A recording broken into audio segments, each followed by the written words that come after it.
Qizni asal solingan bochkaga joylashtirishdi. U kislorod naychasi orqali nafas olayotgan edi.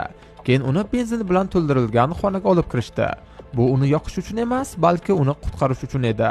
Otasi qizini tinchlantirishga harakat qiladi, lekin yonidagi ayol unga iloji boricha uzoqroq nafasini ushlab turishni buyuradi. Vahshiy tajriba boshlandi.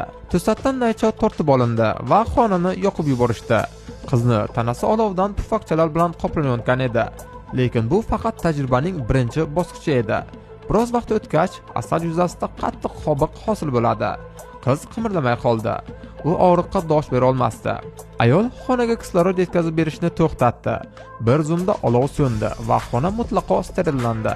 Bu qizning immun tizimi to'g'ri ishlamayotganligi sababli qilingan edi.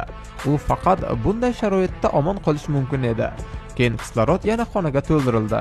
Ayol qizga "Endi chiq" dedi. Hamma hayratdan qotib qoldi.